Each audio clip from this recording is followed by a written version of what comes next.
Notice how he keeps the legs straight and come up a little higher. The way he come up to his knee or a little bit above his knee. In front of his toe, not down to his toe, but you can hit your toe. You go out in front of the toe. We do 60, and we do 2 sets of these. He's not going straight down. Notice that he's reaching to the back and that he's coming up, but he's not coming all the way up. But come up a little higher, Bryson. That he's reaching to the back of his legs, behind his foot, where his feet is at. All right, with cherry pickers, you have to make sure your kids are keeping their knee straight, because Bryson's doing his wrong as he's bending the leg that's out. So come back, Bryson. Keep the leg straight and the heel up.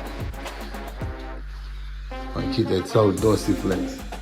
Tavion is doing kickbacks. He has to keep his legs straight as well. For Tavion, you want to make sure you kick as high as possible. Of course, you want them to get used to it. You don't want him just going back there, swinging his leg back, trying to kick it as high as possible, but he's not used to it. So keep the leg as straight as possible. Kick that leg back as high as possible. You have to make sure you're doing these drills, and you want to do them a couple of times, especially if you're trying to make sure you preventive on an injury. You want to be more proactive instead of reactive. Butt kickers, so make sure you're getting your knees up still. That's how you want it. That's correct.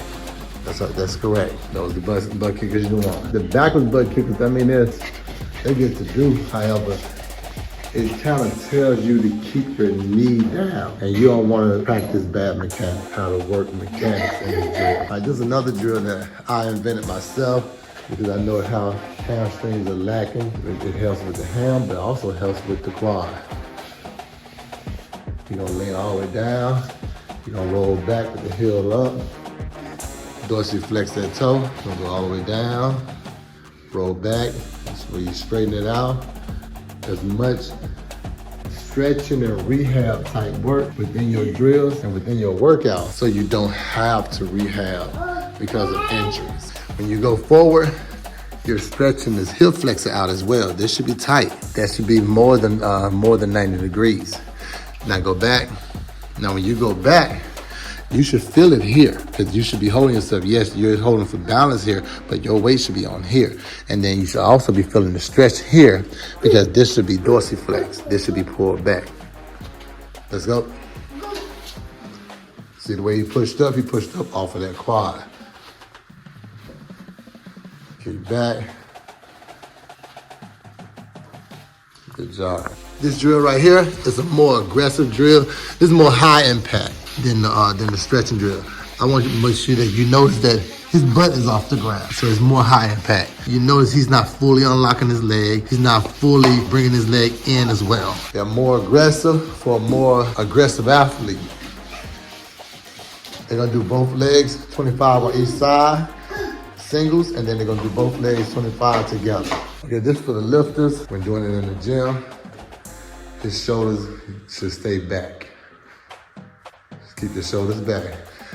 His leg, I'm saying straight leg, but it should be slightly bent.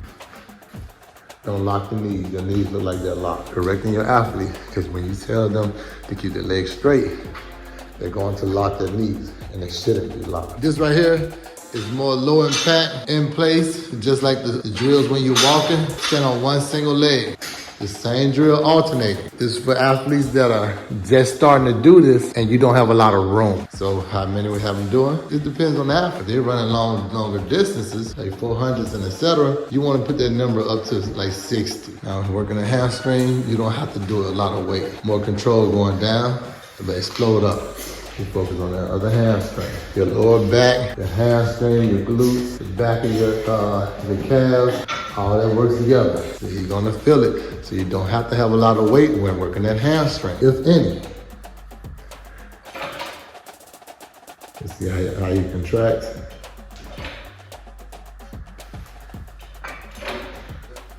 Now you're doing the exact same motion with a dumbbell. The same hamstring contraction motion. This will stop it from having unnecessary soreness in the hamstring because our body is off balance. This right here, the difference is anaerobic. We're working more muscle endurance here than explosiveness. Before we were working more explosiveness. On this, the weight would never be high. It would never be extremely heavy. You want numbers. It's gonna help with flexibility as well. For those who don't stretch a lot, it's gonna automatically put you in a position where you get tired and you're gonna start stretching more than what you would averagely do, which is gonna increase your flexibility. Flexibility, mobility, functionality. Any players in the game, you can get it. Any coaches on the field, you can get it. Any parents in the stands, you can get it. I ain't playing, you can get it. My whole team certified, I don't hang with phonies. If you can't make practice, you're not my homie.